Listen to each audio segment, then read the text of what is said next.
माननीय श्री पुष्पकमल दाहाल प्रचण्ड।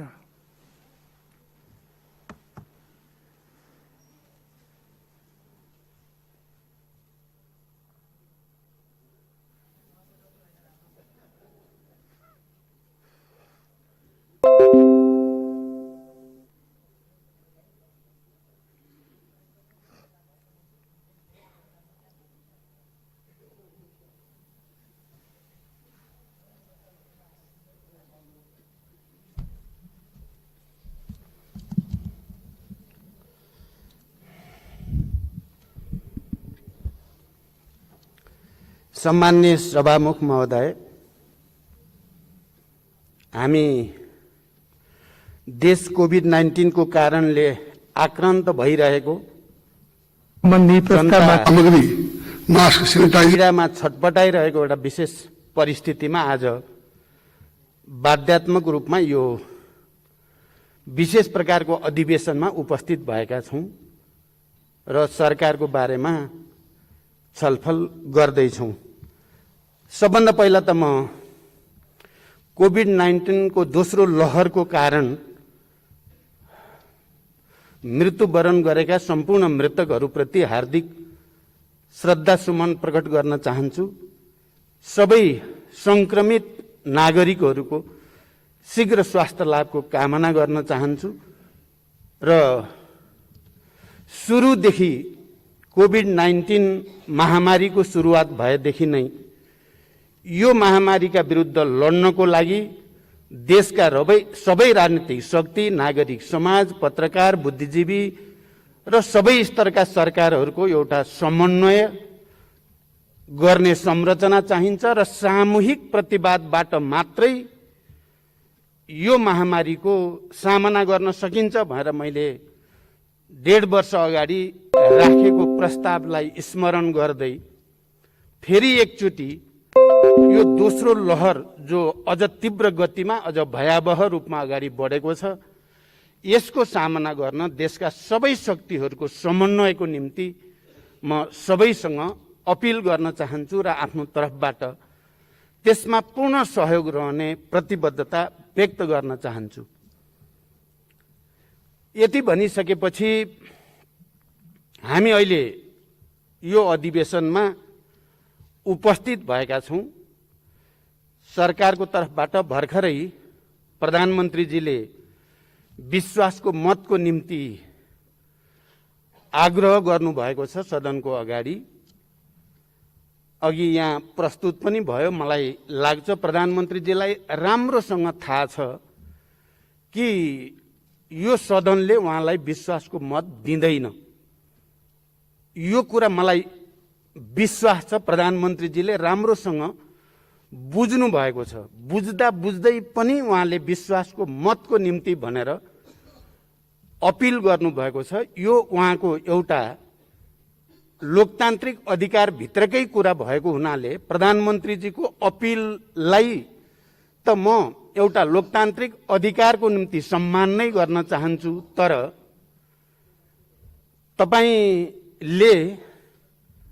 तपाईको नेतृत्वमा सरकार गठन भएदेखि यताका सबै गतिविधिहरूको समुच्चयमा हेर्दाखेरि विश्वासको मत प्राप्त गर्ने कुनै स्थिति छैन र मैले हाम्रो दलको तर्फबाट, आफ्नो पार्टीको तर्फबाट बरु सम्माननीय प्रधानमन्त्रीजीलाई मैले जस्तो कि संसद पुनर्स्थापना भएकै दिन बडो गम्भीरताको साथ भनेको थिएँ, तपाईले अब नैतिकताको आधारमा राजीनामा दिएर नयाँ सरकारको गठनको बाटो प्रशस्त गर्नु सबभन्दा उपयुक्त हुन्छ भन्ने सुझाव मैले राखेको थिएँ। म आज यो सम्मानित सदन अगाडि पनि सम्माननीय प्रधानमन्त्रीजीलाई मैले हिजो बहस गर्दा भनेको थिएँ, एनफ इज एनफ। तपाईले अहिले पनि राजीनामा दिएर नयाँ सरकार गठनको निम्ति बाटो प्रशस्त गरिदिनु नै लोकतान्त्रिक मूल्य मान्यता, संविधानको मर्म भावना अनुकूल हुन्छ भनेर म तपाईलाई सुझाव राख्न चाहन्छु। म आज संविधान बनाउने बेलाको स्थितिबारे थोरै यो सम्मानित सदनको ध्यान आकर्षित गर्न चाहन्छु। सभामुख महोदय, हामीले विगत धेरै वर्षको संसदीय अभ्यासमा देखिएका विसङ्गतिहरू, विकृतिहरू र समस्याहरू, अराजकता र थुप्रै चिजहरूलाई विचार गरेर नै संविधानमा हामीले कम्तीमा एउटा सरकार गठन भइसकेपछि त्यसले निश्चित अवधि निर्वाध रूपमा काम गर्ने अवस्था बनोस् भनेर व्यवस्था गर्यौं।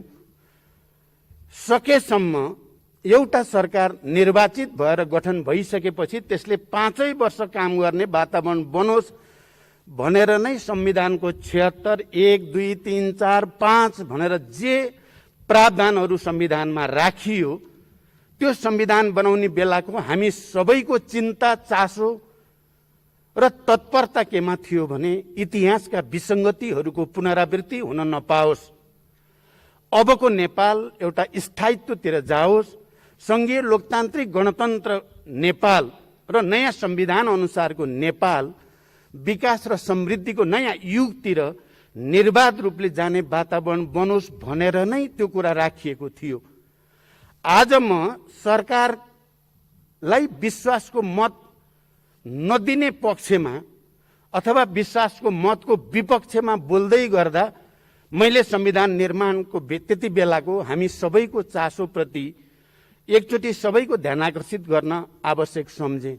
म आज साँच्चै त्यति खुसी छैन। म यो मञ्चबाट बोल्दै गर्दा हामीले के सोचेर संविधान बनायौं, स्थायित्वको परिकल्पना गर्यौं र अहिले 3 वर्ष बित्दा नबित्दै हामी फेरि विश्वासको मत, अविश्वासको प्रस्ताव, अराजकता इत्यादि को एउटा दुष्चक्रतिर फेरि नेपाल फस्न खोजेको जो अवस्था देखिएको छ, म साँच्चै नै चिन्तित छु। म यसकारण पनि के नेपालमा शान्ति सम्झौताको एउटा हस्ताक्षरकर्ता हुनुको नाताले, संविधान सभाको प्रबल चाहिँ पक्षधर हुनुको नाताले, संघीय लोकतान्त्रिक गणतन्त्र चाहिँ घोषणा गर्ने प्रक्रियाको एउटा नेताको हैसियतले मैले संविधान बनाउने बेलामा तपाईँ हामीले नै अहिलेका नेताहरूको यही टिमले नै हो हामीले विगतका गलत परम्पराहरू दोहोरिन दिन हुँदैन, विसङ्गतिहरू दोहोरिन दिन हुँदैन भनेर हामीले त्यो प्रावधान राखेको हो। आज हामी फेरि उही परिस्थितिको सामना, फेरि विश्वासको मत, फेरि अविश्वास प्रस्ताव, फेरि जोड घटाउ, फेरि चाहिँ मान्छेहरूको चाहिँ झन्डै झन्डै किनबेचकै अवस्था जो देखिन थालेको छ, म गहिरो चिन्ता व्यक्त गर्न चाहन्छु। र मैले यसमा आज यसरी बोल्दै गर्दा म आफू त्यस्तो सन्तुष्टि महसुस मलाई बिल्कुलै भएको छैन। दोस्रो, मैले यहाँ राख्दै गर्दा हामीले संविधान बनायौं, हामी सबैलाई थाहा छ धेरै प्रतिकूलतासँग जुधेर संघीय लोकतान्त्रिक गणतन्त्रको हामीले संविधान बनाएको हो। हामी सबैलाई यो कुरा पनि थाहा छ धेरै अप्ठ्याराहरूसँग जुधेर हामीले त्यो संविधान अनुसार निर्वाचनतिर देशलाई पनि लगेकै हो र निर्वाचन निर्वाध रूपले सम्पन्न गरेर एउटा नयाँ वातावरण बनाउन खोजेकै हो। मैले किन यो कुरालाई जोड दिएर भन्न चाहेको छु भने म त्यस्तो पात्र हुनुको नाताले पनि यो सम्मानित सदनलाई मैले भन्नुपर्छ भन्ने लागेको छ। माननीय सभामुख महोदय, कि मैले अब देशमा फेरि अराजकताको स्थिति नआओस् भनेर नै मैले वाम गठबन्धनको मैले प्रस्ताव राखेको हो। सम्माननीय प्रधानमन्त्रीजीको अगाडि मैले गठबन्धनको प्रस्ताव राख्ने पहिलो पात्र म हो र अनि कम्युनिस्ट आन्दोलनलाई एकताबद्ध गरौँ भनेर पहिलो प्रस्ताव लिएर जाने पनि मै नै हो। र सम्माननीय प्रधानमन्त्रीजीलाई तपाईँ नै प्रधानमन्त्री हुने हो भनेर पहिलो संविधान घोषणा भइसकेपछि प्रस्ताव गर्ने उहाँलाई प्रधानमन्त्रीको रूपमा पनि म नै हो। वाम गठबन्धन र कम्युनिस्ट एकताको संकल्पपछि उहाँलाई प्रधानमन्त्रीको प्रस्ताव गर्ने पनि म नै हो।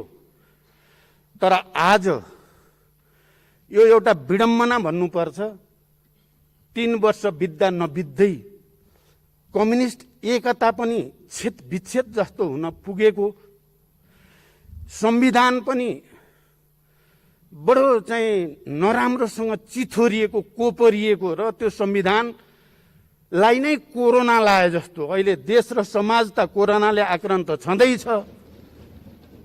हाम्रा गतिविधिले खास गरी सरकारका गतिविधिका कारणले संविधानलाई पनि कोरोना लाए जस्तो आइसियुमा राखे जस्तो अवस्थाबाट हामी गुज्रिन परेको छ।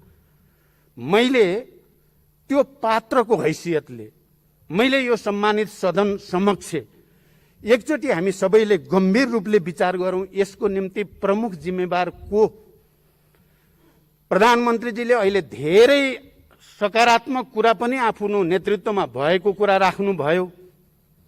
त्यसको फेयरिस्टतिर त म जान चाहन्न, तर आज देशमा जुन सङ्कटहरू देखा परेको छ, संविधानमाथि सङ्कट, राष्ट्रिय स्वाधीनता माथिका समस्याहरू, लोकतान्त्रिक प्रणालीमा सङ्कट, कम्युनिस्ट आन्दोलनमा सङ्कट, एकताको एउटा महान र असाधारण पहल कदमीमा सङ्कट मुख्य रूपमा कसको कारणले आयो? प्रधानमन्त्रीजी, के तपाईँ छातीमा हात राखेर आत्मसमीक्षा गर्न तयार हुनुहुन्छ?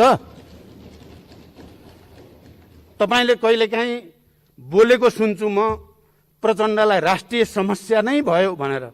म हो राष्ट्रिय समस्या कि तपाईँ हो राष्ट्रिय समस्या? बहस गरौँ भन्न पनि म चाहन्छु। मैले संविधान बनाउने र तपाईलाई प्रधानमन्त्री प्रस्ताव गर्नु म राष्ट्रिय समस्या भएर हो? वाम गठबन्धन र कम्युनिस्ट एकताको प्रस्ताव लिएर तपाईलाई फेरि प्रधानमन्त्री प्रस्ताव गर्ने म राष्ट्रिय समस्या भएर हो? मैले तपाईसँग पार्टीभित्र बहस गर्दा कहिले तपाईको कुन कार्यक्रमलाई मैले कहाँनिर व्यवधान गरेँ तपाईले ठोस रूपमा कुनै जवाफ दिन सक्नुहुन्छ? मलाई लाग्छ तपाईसँग जवाफ छैन, तपाईसँग तथ्य छैन, तपाईसँग आधिकारिक र प्रामाणिक तर्क पनि छैन भन्ने मेरो विश्वास छ। बरु यसको निम्ति तपाईँ नै जिम्मेवार हो। तपाईले वाम गठबन्धन र कम्युनिस्ट एकताको पछाडिको राजनीतिक स्थायित्व, विकास र समृद्धिको हाम्रो सपनालाई तपाईले डे वानदेखि नै तुहाउनेतिर लाग्नुभयो भन्ने मेरो आरोप छ तपाईमाथि। हामी छलफल गर्दै थियौं, पार्टीभित्र बहस हुँदै थियो, विवाद हुँदै थियो। मैले प्रधानमन्त्रीको हैसियतले तपाईका क्रियाकलापहरू र पार्टी अध्यक्षको हैसियतले पनि तपाईका क्रियाकलापहरू बारे मैले टिप्पणी गरेँ, आलोचना गरेँ, विवाद गरेँ, बहस गरेँ पार्टीभित्र। पार्टीभित्रको त्यो लोकतान्त्रिक बहसलाई तपाईले पार्टीभित्रको कचिङ्गलका कारणले भनेर यो सम्मानित सदनलाई विघटन गर्ने सिफारिस गरेर न्याय गरेको हो देशप्रति, संविधानप्रति। मेरो प्रश्न छ प्रधानमन्त्रीजीलाई, तपाईको र मेरो बहस भयो, पार्टीभित्र विवाद भयो, त्यो पार्टीको आन्तरिक विषय थियो।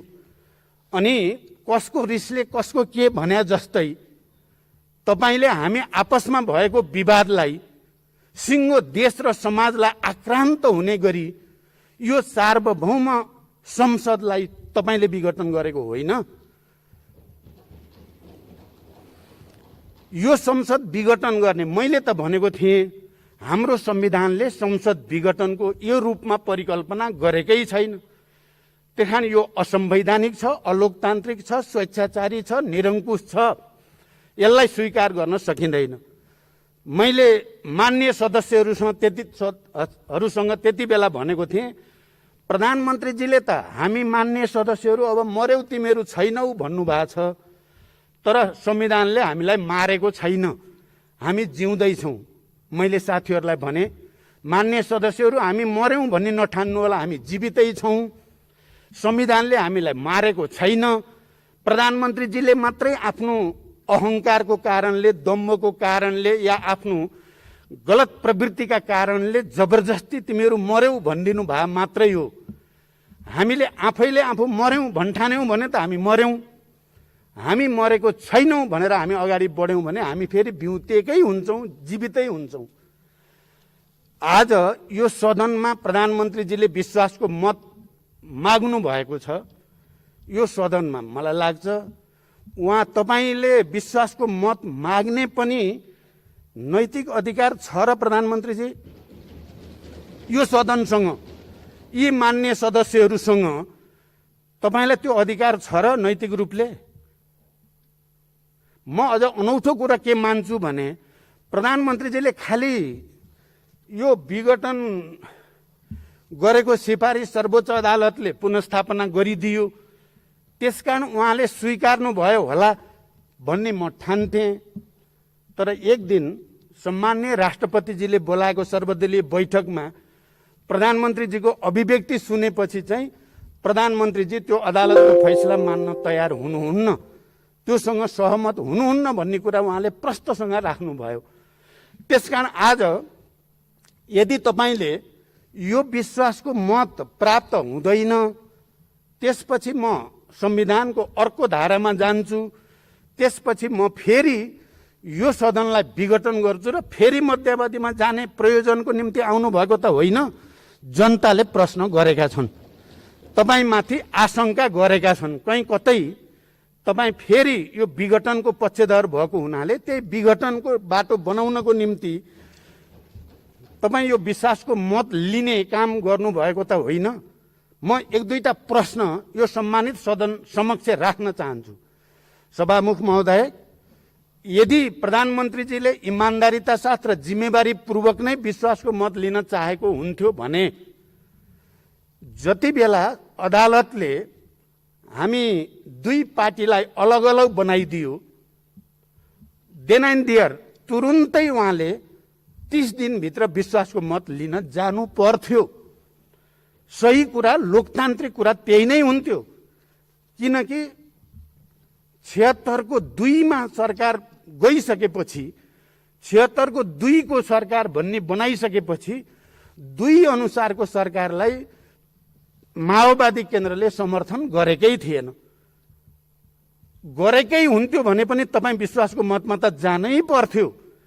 किनकि तपाई 76-1 बाट 76-2 को प्रधानमन्त्री भइसकेपछि तपाई विश्वासको मत लिन जानु पर्ने ठाउँमा तपाईले के भनिराख्नुभयो भने समर्थन फिर्ता किन नलिएको, समर्थन फिर्ता किन नलिएको भनिराख्नुभयो। यही रोस्टमबाट हाम्रो दलको प्रमुख सचेतक माननीय देव गुरुङले हामीले समर्थन गरेकै छैन, 30 दिनभित्र सम्माननीय प्रधानमन्त्रीले विश्वासको मत लिनुपर्ने संवैधानिक व्यवस्था हो भनेर आधिकारिक रूपमा हाम्रो धारणा राखी पनि सकिया थियो। तर तपाईले पटक पटक भनि के राख्नुभयो भने समर्थन फिर्ता किन नलिएको, समर्थन फिर्ता किन। तपाईले समर्थन छिटो फिर्ता लिइदिएदेखि तपाई फेरि यसलाई विघटन गर्नुहुन्छ कि भन्ने डरले हामीले समर्थनलाई रोकेर राखेको मात्रै हो। तपाईलाई यो कुरो राम्रोसँग थाहा छ, यहाँ कुनै जालझेलको कुरा होइन, सिधा सिधा कुरा छ। तर अब खोइ अहिले के महसुस गर्नुभयो तपाईले र विश्वासको मत लिन अगाडि आउनुभयो अनि हामीले पनि जे यथार्थ हो त्यो कुरा भन्यौं र हाम्रो समर्थन नरहेको कुराको जानकारी हामीले संसद सचिवालयलाई गराएका छौं। यस अर्थमा तपाईले यो विश्वासको मत लिने कुरा पनि स्वाभाविक लाग्दैन, प्राकृतिक लाग्दैन, तर्कसंगत पनि लाग्दैन, अलिकति नाटकीय जस्तो लाग्छ मलाई चाहिँ। दोस्रो कुरा, तपाईले जो अधिवेशन बोलाउँदा जो तरिका अपनाउनु भयो त्यो तरिका पनि लोकतान्त्रिक होइन भन्ने मेरो बुझाइ छ। किनभने नियमित अधिवेशन बस्नै पर्ने थियो। अब बजेट अधिवेशन, नीति कार्यक्रम, प्री बजेट छलफल गर्नुपर्ने बेलामा नियमित अधिवेशन बोलाएर त्यसैमा विश्वासको मत लिए हुन्थ्यो नि त। तपाई कहीँ ती सबै कुरा छल्नको निम्ति यो बोला त होइन भन्ने प्रश्न पनि गम्भीर रूपले उठेकै छ।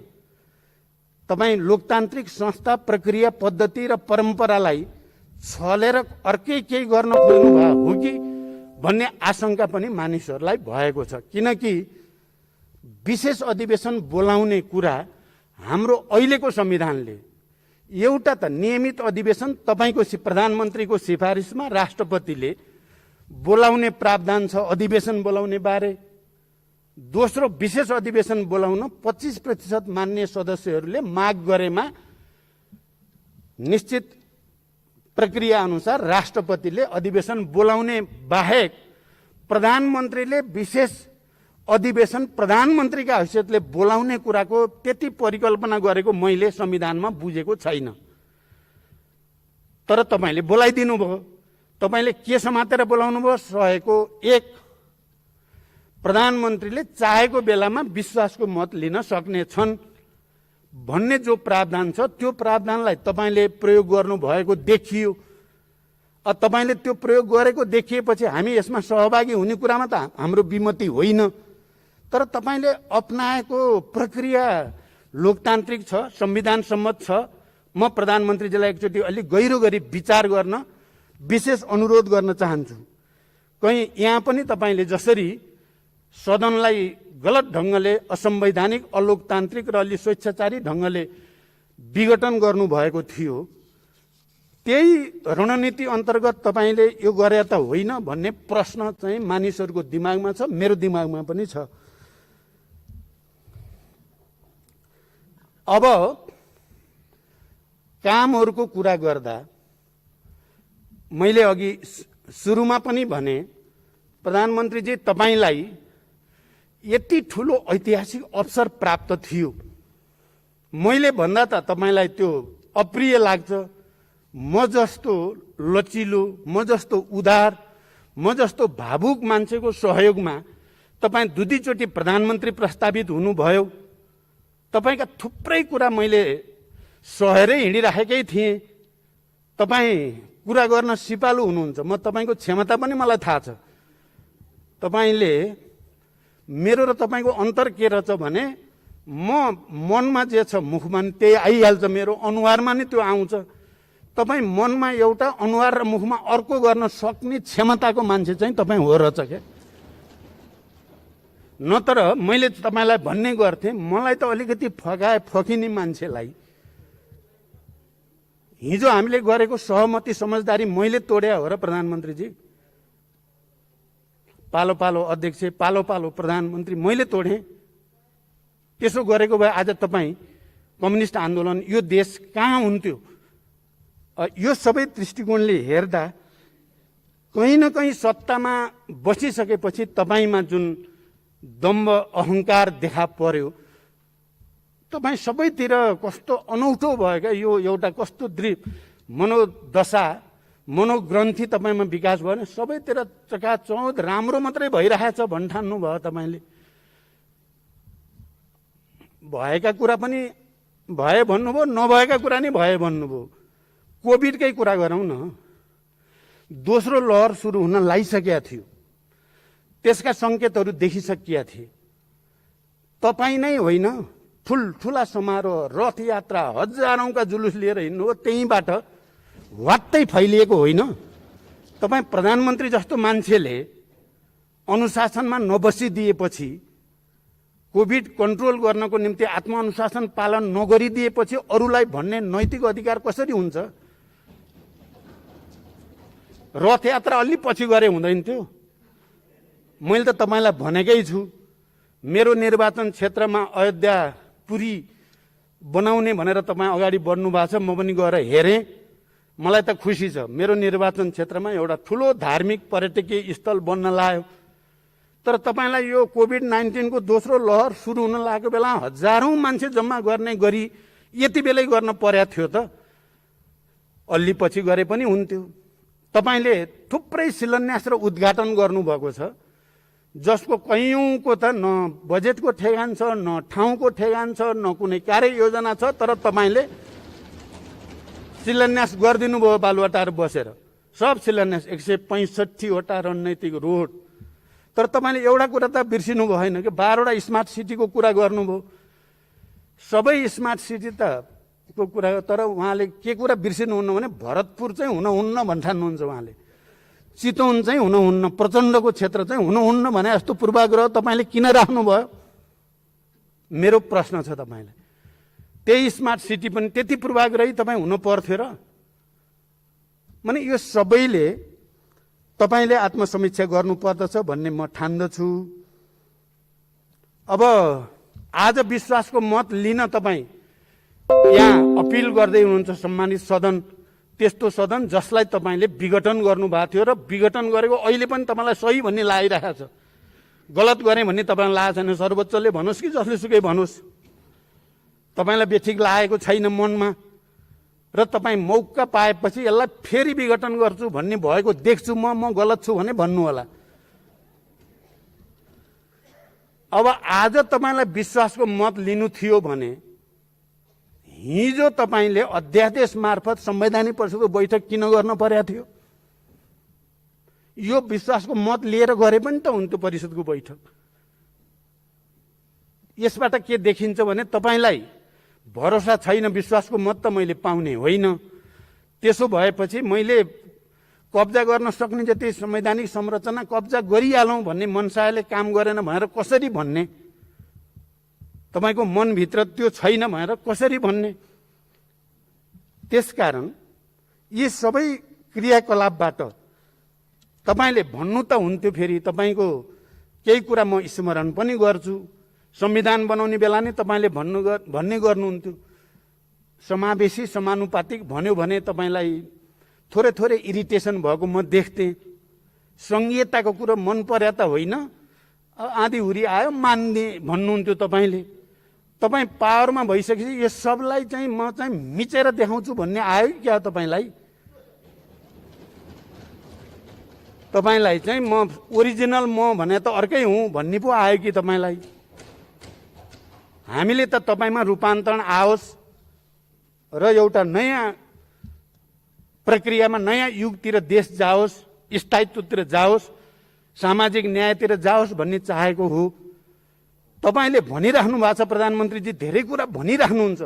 हरेक पटक यति झुलुङ्गे पुल, यतिवटा पुल, यति किलोमिटर बाटो, यति चाहिँ स्वास्थ्य सामग्री, यति डिजिटलाइजेसन, यति चाहिँ गरेँ भन्नुहुन्छ। तर फिल्डमा जनताले त्यो महसुस गर्दैनन्, त्यस्तो गरेका छैनन्। बरु कोभिड लागेपछि पनि स्वास्थ्य सामग्रीमा भ्रष्टाचार भएकै कुरो खालि कसैले तपाईँलाई आरोप लगाएको मात्रै कुरा होइन। यो अब तपाईँ नै हो पनि म भन्दिनँ, मैले त्यसरी पनि भनेको छैन। तर यही सदनको सम्मानित समितिहरूको निर्णय छन्, तिनीहरूले भनेका छन् भ्रष्टाचार भयो, कमिसनको खेल भयो भनेकै छन्, लोकतान्त्रिक पद्धति अनुसारै भनेका छन् र जनतालाई त्यो शङ्का छ। अहिले पनि कमिसनको खेल 105 वाला खेल भएको र त्यसले गर्दा कयौं सामग्री आउनमा व्यवधान भएको कुरा स्थापित भएकै छ। यो चिजप्रति तपाईँ कति गम्भीर हुनुभयो? देशमा बढेको आत्महत्याको दर, त्यसलाई रोक्नको निम्ति, महिला हिंसाको दर, त्यसलाई रोक्नको निम्ति कति भयो भन्ने कुरा प्रश्न उठिराखेकै छन्।